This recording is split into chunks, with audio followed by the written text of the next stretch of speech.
Hey guys, this is Oni Onyawa. I'm back with you today with another video. Today we are talking about crossing the Rubicon, raising the war on yourself, and crossing the point of no return.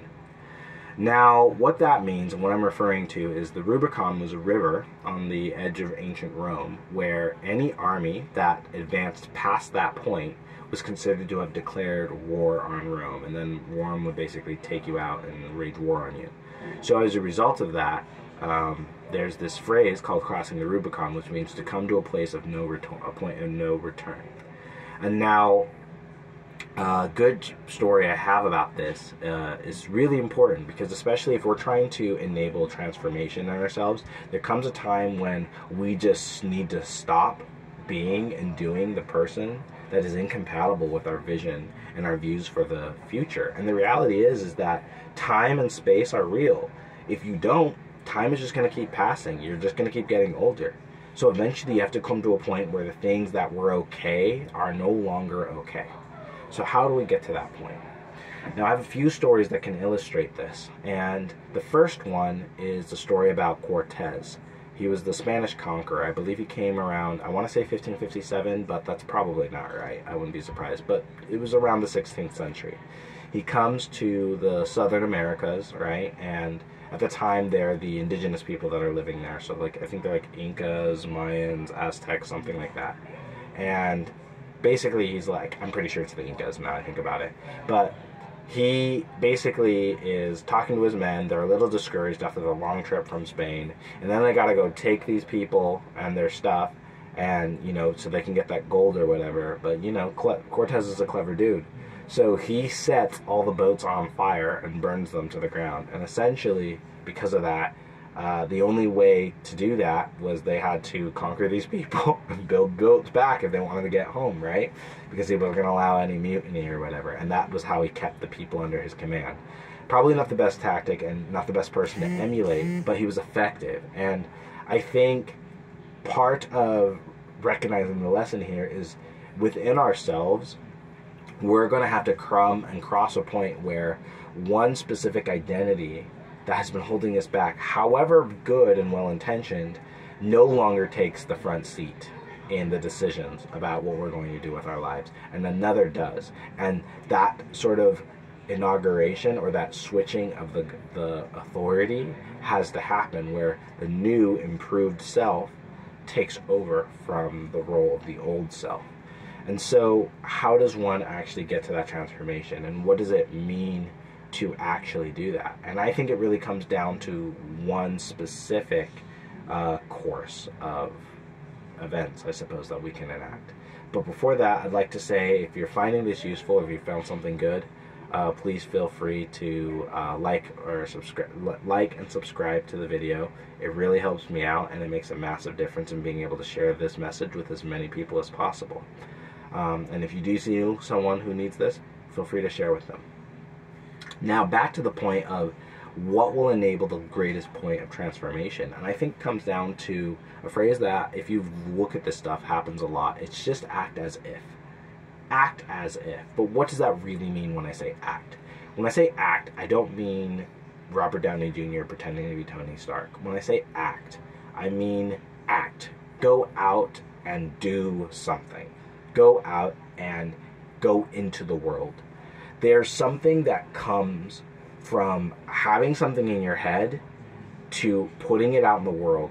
There's a sort of transformative alchemical process that happens where we take this idea and this image of ourselves, and it becomes true confidence when we go and we act as if. And we go in with the hopeful anticipation that things will work out. And the reality is most of the time, they do eventually. But a lot of the time, especially when we're starting out and we have big dreams, say to become like a famous artist, or we want to get a great athlete, you're going to suck. That's just part of the process. You're going to be terrible at it more often than not. And if you're not terrible at it, you're going to be terrible at it, because at some point you're going to meet someone who's better than at you, and they're going to expose you for how much you suck. And that's just part of growing and getting better. But it's allowing that transformation to take place and have that vain vision be replaced with true confidence in actually living your dream. It's about being a player and not a spectator to your own life. A good example of this is when I was living, there was a time I was living in Texas, the deep heart of America, and I had signed up for a triathlon to do with some friends. And so in doing this triathlon, I decided, hey, let me go and figure this out. So I got a bike, I got to run, and I have to swim. And I was terrified of swimming, right? And I'd only recently gotten over the fear of it. But I decided, you know what? Hey, I'm going to go for it. I don't care. Let's get it done. So I knew I was also going to be looking for a lake. So I found this random lake on the side of the road. And I said, you know what? Let me go swim across this lake and see what it's all about. And so I get off my bike after, you know, taking the time off from work. And then I'm like, I'm going to go swim across this lake. And because I'm super, super smart and figured it all out, I went fully clothed because it didn't look like a very big lake at all. I was like, psh, I got this. Right? I've seen swimming pools bigger than this. No big deal. And that completely changed the minute I got in that lake. I was swimming, you know, I had all my clothes on. And suddenly that lake, from going to smaller than a swimming pool, felt like, you know, the Olympic Stadium. And I was just swimming and swimming and swimming. And I've never been so exhausted and tired and completely tuckered out in my entire life. I was just swimming, freestyling, and going on my back. And I was just so tired. And I'm sitting there, and I'm thinking, I need to go back. Like, this has gone too far. I can't do this. But by the time I look and I start treading water, I realize I'm already halfway through the lake. Like, to go back is the same distance as just moving forward. And I was so tired. I've never been that tired in my life. And I just thought, man, what have I done? And if I die here, nobody's going to know I'm here. Nobody's going to care. Nobody's just going, like, not until the people who need me. Like, my employers probably would have cared because they're like, wait, like, who's not doing their job? But, like, outside of that, I was just going to die in that lake and nobody would have known. And I remember that feeling of just being like, wow, like, if I don't save myself, nobody will, right? And so I just kept going and I kept freestyling and moved and pushed beyond that exhaustion because I'd put myself in a place where literally it was swim or die. And then I got to the other side of that. And now I have this really, really cool story I can tell you guys. And that is very much the point. Because of that experience, I know what it's like to get to that point of exhaustion. And I also know that that's a trick my mind plays. Because I've pushed myself beyond that point. I've done it enough times to realize that, oh, if I'm feeling this, there's still quite a bit more left in the tank. And I'm always going to feel that as my capacity and ability to perform grows. My ability to act is, you know, cultivated. And recognizing that in myself, it's allowed me to push beyond certain barriers. Now, of course, not all things can just be handled by sheer strength of will. However, in understanding that capacity and that part of my nature, one of the biggest things that it has enabled me is it's given me confidence. And that confidence has been like a pillar that holds up the structure of myself, my sense of self. Because I know I have done these things, right? And doing the active things, the achievements themselves aren't that important. But because I know I've done them, I recognize the traits to do those things are existent and there within me. Which then gives me the confidence to go out and do more things and build on that structure. And, you know, from just building the pillars in the house, then I get a couch, and then I get more windows, then I get an expansion, then I redo the lawn, and then I just keep growing and expanding my sense of self and beautifying my inner mansion, right? Because ultimately it's about connection to source. And that work, that act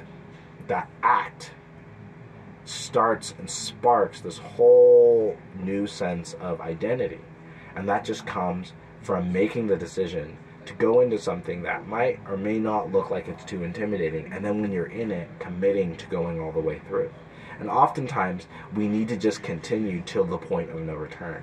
And that's what it does. So if you feel like starting something and giving up, just go to the point of no return. Like if you're writing that book, and you know you've gotten far enough along with it, and you haven't told anyone, and you're like, oh man, I might just give it up. The reason you might tell everybody is because you don't want people to hold you accountable if they think you failed. So maybe use that sense of shame and tell people about the book. And then suddenly you're going to want to finish that. Tell the date. Now some people will crumble under that pressure, but you need to ask yourself, am I someone who's going to sit out in the middle of a lake and just sink and die? And if you are, you need to ask yourself, is that such a bad thing, right? Because if I'm dumb enough to swim out in the lake and not get to the other side, do I really deserve to live? I don't know. Of course we all deserve to live in one way or capacity or another, but ultimately your creativity is only going to be spawned by you making the decision to act and move past the point of no return to get to the other side, to that far shore where your dreams await.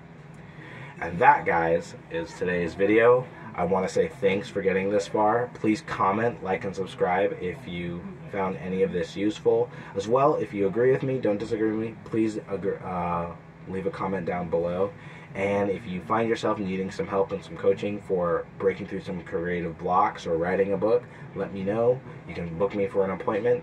And until next time, guys, please remember to just act as if things will work out, because chances are they will if you keep going.